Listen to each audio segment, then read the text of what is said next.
You're still employed, aren't you? That's more than some people can say. Those words came out of Boyd's mouth like he was doing me a favor, like I should be grateful. I was standing there, trying to keep my voice level, trying to be professional, trying not to let him see that my entire world had just been ripped apart. 23-year-old Cade was sitting in the chair that was supposed to be mine, playing with his phone, probably texting his friends about his fancy new job title. The same chair Boyd had promised me 6 months ago when I held that offer letter in my hands. 25,000 more per year, real growth, a future. 6 months, Boyd had said back then, looking me straight in the face. I'm moving up. This position becomes yours. I need someone who actually understands how things work here. I'd believed every word. I'd called the other company, told them I was staying, heard the disappointment in their voice. That door shut forever. Because I'd thought 15 years meant something. I'd thought all those times I'd held this place together, all those disasters I'd fixed, all those impossible situations I'd made possible. I'd thought that mattered. But here Boyd was, telling me business needs change, telling me his nephew brings fresh ideas, telling me I'm too valuable in my current role. And I knew, standing there with my heart pounding and my hands wanting to shake, that this had been his plan from the start. Use me for the work while his nephew gets the title and the money and the credit. What was I going to do? How does someone fight this? And why did loyalty feel like the stupidest thing I'd ever believed in? Before going any further, I want to say thank you. Thank you for being here, for listening to what happened to me. If this story resonates with you, if you've ever felt invisible or used or promised something that vanished, please hit that like button and drop a comment. Subscribe if you want to hear how this actually ends, because what happened next, nobody saw coming. Not Boyd, not Cade, not even me when I started. My name is Nola, 39 years old, single, no family nearby. The kind of person who shows up early, stays late, remembers birthdays, fixes problems before anyone notices there was a problem. I started at this manufacturing company when I was 24, fresh out of school, believing that working hard would get you somewhere. We make components for industrial equipment. Not exciting, but important. Companies across multiple countries depend on what we produce. For the first 2 years, I did my job. I learned the systems. I watched how things worked. But I also noticed something nobody else seemed to care about. The real business wasn't happening in meetings or on the production floor. It was happening in these invisible spaces between people. The 3 inspectors at the port who could move a shipment through in 2 days or let it sit for 2 weeks. The translator who worked with our international clients and understood not just language, but culture. The retired industry expert who consulted for our biggest customers and had 40 years of knowledge in his head. I started building relationships with these people. Real relationships. I learned that one of the inspectors, her name was Pilar, had a daughter graduating high school. I remembered to ask about it. I sent a card. When her daughter got into university, I congratulated her. Not because I wanted something, because I actually cared. Pilar and I would talk sometimes about life, about work, about how hard it is to balance everything. The translator, Solene, needed 3 days' notice for complex negotiations. Not because she was slow, because she researched every cultural detail, every nuance that could make or break a deal. I learned to give her that time. I learned to ask her opinion, to actually listen, to treat her like the expert she was. The industry veteran, his name was Hugo, had been doing this for 43 years. He'd seen everything. He consulted for 5 of our biggest customers, and he trusted exactly one person at our company to give him straight answers. Me, because I never lied to him, even when the truth made us look bad, even when it would have been easier to shade things. He respected that. 13 years I spent building these relationships, learning how things really worked, understanding the human side of business that nobody teaches you in school, and it saved the company over and over. When shipments got held up at customs for mysterious reasons, I'd call Pilar, and she'd help me understand what was actually going on. When international clients were upset and nobody could figure out why, Solene would explain the cultural context we'd violated. When industry regulations changed and we were scrambling, Hugo would guide us through it because he'd seen similar situations decades ago. Boyd knew all this. He'd watched me save the company 4 times in 3 years. Once, there was a situation that would have cost $2 million in penalties. I fixed it in 72 hours. Boyd had actually said to me, "You're the spine of this operation." I'd felt proud hearing that. I'd felt seen. What an idiot I was. 6 months ago, that other company made me an offer. It was perfect. More money, better title, actual room to grow. I was ready to take it, but I wanted to be fair. So I told Boyd. I showed him the letter. He didn't even hesitate. Stay. 6 months. I'm getting promoted to the upper level. This position becomes yours. You've earned it.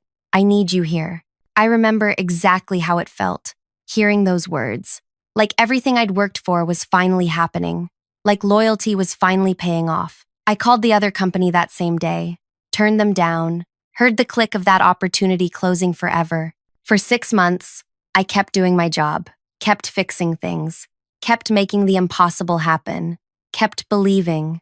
Then Cade showed up. "This is my nephew," Boyd announced in the morning meeting. "He's going to be joining our team. Bright kid, lots of potential. I want everyone to make him feel welcome." Cade was 23. Clean haircut, expensive watch, confident smile. He shook everyone's hands like he was already important. When he got to me, he said, "Uncle Boyd talks about you all the time. Says you really know your stuff." Something twisted in my gut, but I pushed it down. Maybe Cade was just joining the team. Maybe my promotion was still happening. Maybe I was being paranoid. "Show him everything," Boyd told me after the meeting. "Train him up. He's family. I want him to succeed here." I trained him. I showed him the systems, the processes, the contacts. When he asked questions, I answered. When he made mistakes, I corrected them. I was professional. I was helpful. 2 weeks later, Boyd called a meeting. The whole department was there. Everyone was looking at me, expecting what I was expecting. "As you all know, I'm moving to the upper level," Boyd said. "It's been an honor working with this team, and I'm excited to announce that Cade will be taking over my position here." The room went completely still. Someone dropped a pen. The sound was huge in that silence. Nobody looked at me. Nobody said anything. I felt like I was underwater, trying to breathe. After everyone filed out, I walked up to Boyd, calm, professional, even though everything inside me was screaming. "You promised me this position 6 months ago. I turned down another offer because you gave me your word." He actually shrugged, just shrugged, like it didn't matter. "Business needs change. Cade brings fresh perspectives. You're valuable where you are. Why rock the boat? I gave up 25,000 more and a better position because you promised me. And you're still employed, aren't you?" That's more than some people can say. There it was. That sentence. Like I should be thankful for the privilege of watching him betray me. "Plans change, Nola." He walked away. Just walked away. Like the conversation was over. Like 15 years meant nothing. Like his word meant nothing. I stood there alone in that empty room, and I made myself breathe. In, out, in, out. I wasn't going to cry. I wasn't going to quit. I wasn't going to scream or throw things or do anything dramatic. I was going to think. Cade started his first day in the new role on a Tuesday. By Wednesday, he'd already caused a problem. He'd sent an email to our largest international client using casual language that, in their culture, was insulting. The client's response came back, and even through the formal words, I could feel their anger. Boyd showed up at my workspace. "Can you fix this?" I fixed it. I wrote to the client personally, apologized, smoothed it over. They accepted because they trusted me. Week 2, a major shipment got held up at the port. Cade called the inspector's office and basically demanded they hurry up. Pilar, who I'd known for 12 years, went completely quiet on our account. Boyd found me again. "This shipment needs to move." I called Pilar, apologized for Cade's tone, explained there was a transition happening. She sighed but helped me. The shipment moved. Week 3, Cade tried to negotiate with a client whose language he didn't speak. He used some automated translator and completely messed up technical terms that have specific cultural meanings. The client was confused and frustrated. Boyd didn't even ask this time. He just said, "Fix it." I fixed it. Every single time I cleaned up Cade's mistakes, Boyd would say the same thing. "See, this is why we need you in your current role. You're too valuable to move." I understood then, really understood. This was the plan from the beginning. Keep me doing all the actual work while Cade got the title, the salary, the recognition. They'd demoted me without ever saying the word. That night, I sat in my apartment, the same small apartment I couldn't afford to leave. Without that raise I'd turned down. The walls felt close. Everything felt close. I could quit, walk away. But then what? I'd have nothing. No reference from Boyd. No opportunity. Just 15 years of my life wasted. I could report him to upper management. But report what? That he changed his mind? That he hired his nephew? Nothing illegal about that. Just cruel. I could stay and keep doing this forever. Keep being invisible. Keep making other people successful with my work. Or I could do something else. I opened my personal contacts. Not work contacts. My personal list. 3 names. I'd built real relationships with over more than a decade. Pilar's daughter had mentioned last year she was starting a consulting business for import-export compliance. She'd asked my advice, and I'd given her some basic guidance, but nothing serious. Nothing that would compete with my company. Solene had told me 6 months ago she was expanding her translation services independently. She'd wanted to know which companies to approach, what services were most needed. I'd encouraged her but kept it general. Loyalty to my company. Hugo had been hired by 3 of our biggest competitors to consult on their operations. He'd mentioned it casually, said he wished he had someone like me at those companies, someone who understood both the technical and human side. I'd laughed it off. Loyalty. I stared at those 3 names. Then I started typing. To Pilar's daughter, I heard you're building your consulting firm. I'd love to grab coffee and share some insights about client relationships in this industry. I've learned a lot over the years that might help you avoid common pitfalls. To Solene, you mentioned wanting to expand your services. I know the communication approaches that work best with specific clients in our sector. Happy to discuss over lunch. To Hugo, I've always valued your guidance. I'd love your perspective on my career path. Also, I've noticed some patterns in client behavior that might interest you for your consulting work. I sent all 3 messages. All 3 responded within an hour. Yes, absolutely. When can we meet? I set up coffee with Pilar's daughter, Isadora, for that Friday. Lunch with Solene for the following Tuesday. Dinner with Hugo for Wednesday evening. I didn't tell anyone at work. I didn't ask permission. I just did it. Friday afternoon, I met Isadora at a cafe downtown. She was 26, smart, nervous about her new business. She had the technical knowledge but didn't understand the relationship part yet. I don't know how to make clients trust me the way they trust experienced people, Isadora said, stirring her coffee nervously. My mom has those relationships, but she built them over decades. How do I even start? I leaned forward. Let me tell you something nobody teaches you. It's not about being the smartest person in the room. It's about remembering details. When you talk to someone at a company, ask about their day. Actually listen. Next time you call, mention something they told you. People don't forget when you make them feel heard. Her eyes lit up. That's so simple. Simple. But most people don't do it. They're too busy trying to seem important. I pulled out my phone. Let me tell you about the 3 companies that are probably looking for compliance consulting right now. They're frustrated with their current process. They won't say it publicly, but I've heard things. If you approach them in the next month, emphasizing personalized attention, they'll listen. I didn't give her confidential information. I didn't share anything protected.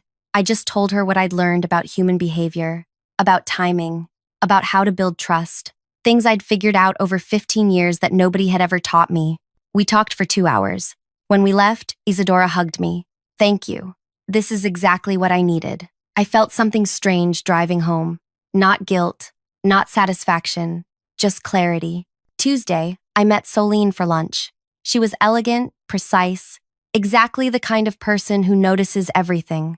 We ordered, and then I asked her about her expansion plans. I want to work with more companies in our sector, she said, but I don't know how to position myself. What makes a company choose one translator over another? Understanding, I told her. Not just language, but context.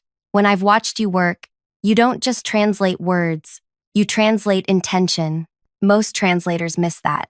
Companies in this industry need someone who gets the cultural weight behind technical terms. Someone who understands that in some cultures, asking a direct question is rude, so you have to listen for what's not being said. Solene nodded slowly. That's what I try to do, but I've never heard anyone articulate it that way. Because most people don't notice. They just know something went wrong and can't figure out why. I paused. There are companies right now who are struggling with international relationships. Their current translators are fine with words but terrible with context.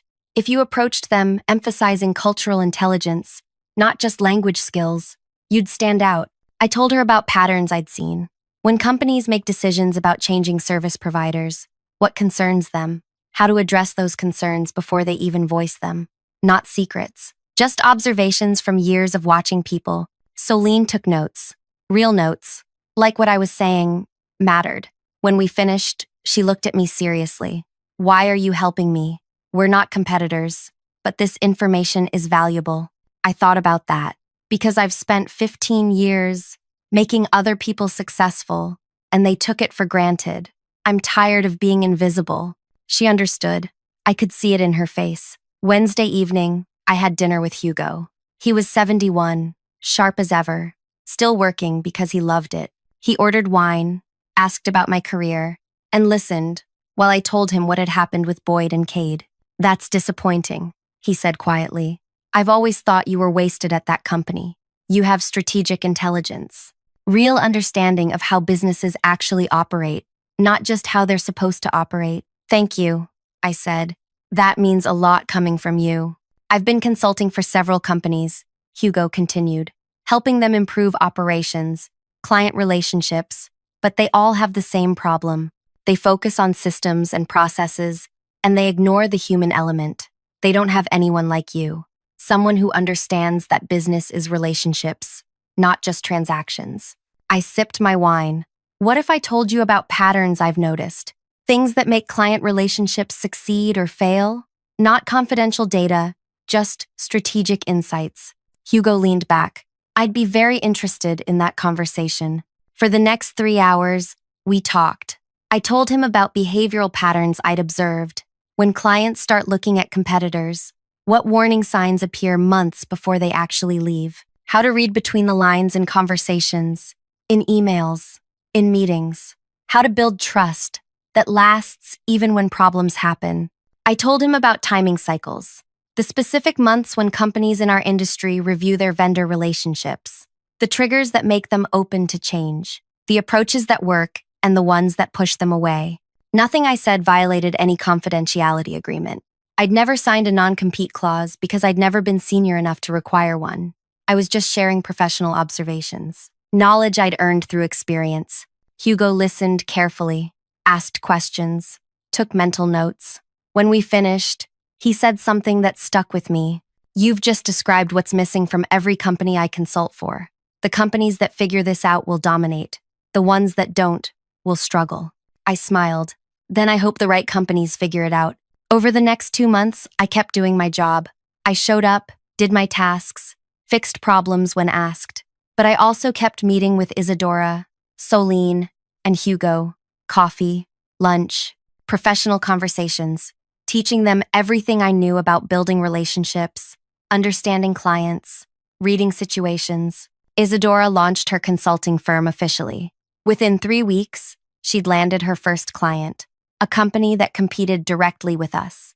They were frustrated with compliance delays and wanted someone who could help them navigate the system more smoothly.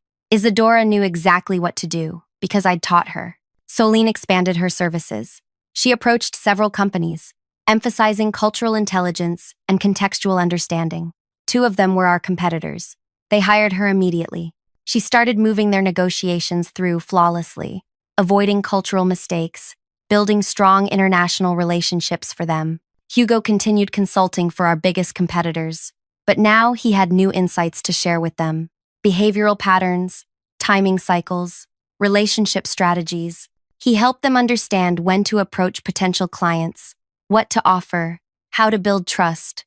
They started winning deals they'd never won before. And at our company, things started falling apart. Month 3 after Cade took the position, a major shipment got delayed at the port. Cade called the inspector's office. They were polite but unhelpful. The shipment sat for 2 weeks. Storage fees piled up. The client got frustrated. When Boyd asked me to fix it, I called Pilar. She was sympathetic but busy. We're overwhelmed right now, she said. My daughter's firm has several new clients, and we're prioritizing their shipments. Yours will move when we have capacity. There was nothing Boyd could do about that. Nothing illegal, nothing to report, just a change in priority. Month 4, our largest international client requested a different translator. The one we'd used for years, Soline, had told them she could no longer prioritize our company. She was focused on her independent clients now. She recommended someone else, but that person didn't understand the cultural nuances. A major negotiation stalled, then it failed completely. 2 weeks later, our competitor closed the same deal using Soline as their translator. She guided them through every cultural detail perfectly. Boyd was panicking by then. What's happening? Why are we losing ground? Cade had no answers. He was in over his head, flailing, making mistakes. Boyd kept coming to me to fix things, but I couldn't. The relationships had shifted. The people who used to help me were helping other companies now. Month 5, 3 of our biggest clients left. Just left. Switched to competitors. Boyd called emergency meetings. Demanded explanations. Couldn't understand what went wrong. I knew. Hugo had advised all 3 companies during their vendor review process. He'd guided them toward competitors who had better relationship management, better cultural understanding, better compliance support. Competitors who had hired Isadora and Soline. Competitors who now had the advantage we used to have. Nothing Boyd could prove. Nothing he could fight. Just business. Month 6. Boyd called me into his office. He looked terrible. Stressed. Exhausted. Desperate. We're losing clients. Shipments are delayed. International relationships are falling apart. What's happening? We're losing clients. I looked at him calmly. I'm not sure. Have you asked Cade? He's been managing these relationships. But you always. He stopped himself. I was never promoted to handle that officially. I said, you said I was more valuable in my current role. So, I've been doing my current role. Understanding crossed his face. Slow. Like watching someone realize they've walked into quicksand. The inspector's office. The translator. The industry consultant. They all trust you. They trusted me. I corrected. But I'm not in a leadership position anymore. I'm just doing my job. The one you said was perfect for me. Nola, we need. What do you need, Boyd? Do you need me to fix everything again while Cade gets the credit? Do you need me to stay invisible while you take what I built and give it to someone else? He had no answer. The next week, Boyd tried to fix things himself. He called Pilar's office directly. They were polite, mentioned they were very busy with new clients. Did he know the inspector's daughter had started a consulting firm? Maybe he should reach out to her. Her fees were competitive. He tried to negotiate with Soline. She declined professionally. She'd built relationships with firms that valued her expertise more consistently. He reached out to Hugo for advice. Hugo was pleasant, but mentioned he was committed to several other clients now. Companies that had sought his guidance proactively, rather than waiting for a crisis. Nothing Boyd could do. Nothing he could prove. I hadn't stolen anything, hadn't violated any agreement, hadn't shared protected information. I'd just stopped being the invisible glue holding everything together, and I'd helped other people build the same skills and relationships I had, with companies that weren't this one. The company kept declining, losing clients, struggling with operations. Upper management started investigating. They reviewed everything: financial records, client relationships, personnel decisions. 6 weeks ago, Boyd was removed from his position. They gave him a smaller role, lower level, under someone younger than Cade. The nephew got reassigned to a junior position in a different department. New leadership came in. They called me for a meeting. The new director, a woman named Freya, sat across from me with a file folder open. She'd clearly done her research. You were promised a promotion, she said directly. That didn't happen. Instead, your manager hired his nephew with no experience. We understand you might be frustrated. I was disappointed, I said carefully. We've reviewed the timeline. When you were passed over, the company started losing key relationships. Major clients left. Operations deteriorated. We can see the correlation. I said nothing. Let her talk. We'd like to offer you the position now, Freya continued. Full authority over operations and client relations. Significant raise. Stock options. We want to rebuild what was lost. I looked at her. Really looked at her. She seemed sincere. Maybe she was. Maybe this was a genuine offer. But I'd learned something over the past 6 months about my value, about what I was worth, about what happens when you make yourself irreplaceable to the wrong people. I appreciate the offer, I said, but I've accepted a consulting position. I'll be working independently, advising companies on relationship building and operational strategy. I start next month. Freya's expression shifted. Which companies? I stood up slowly. The 3 that used to be your biggest clients. They reached out to me directly. Apparently, someone told them I was the reason their relationships with this company worked so well for all those years. They want me to help them build the same strength internally. Her face went pale. You can't! We could argue non-compete. We could. I never signed one, I said calmly. I was never given a position senior enough to require it. I was just valuable where I was. Remember? I walked toward the door, turned back. Isadora's firm has been hired by 2 more of your clients for compliance consulting. Solene is booked solid with your competitors for the next year. Hugo has quietly advised 4 other companies to look elsewhere for their components. None of that is my doing. That's just what happens when you treat people's expertise like it's disposable. I left that building for the last time, walked to my car in the afternoon sun, sat there for a moment, letting it sink in. The company didn't collapse, but it shrank, lost its advantage, lost the invisible network that had made it successful. Boyd works there still, in his reduced role, watching business flow to companies I now help. Cade is somewhere else, probably learning that a title doesn't make you qualified. And me? I make more money now than that job I turned down would have paid me. I work with 3 major companies, teaching them what I learned over 15 years, building their relationships, strengthening their operations, making them better. Isadora's firm is thriving. Solene expanded to 4 new countries. Hugo calls me regularly to discuss industry patterns and strategies. I didn't destroy anything. I didn't steal anything. I didn't break any rules. I just stopped making other people successful with my invisible work, and I started making myself successful instead. Boyd had said plans change. He was right. Plans do change. And I adapted. The difference is, I adapted in a way that built my future, instead of sacrificing it for someone else's broken promise. Thank you for listening to what happened to me. If you've ever been made to feel invisible, if you've ever had someone take credit for your work, if you've ever been promised something that disappeared, please know your value, know what you're worth, and know that sometimes the best thing you can do is stop holding someone else up and start building your own foundation. Hit that like button if this resonated with you. Drop a comment telling me your story, and subscribe, because your story matters too. We're all more powerful than the people who underestimate us realize.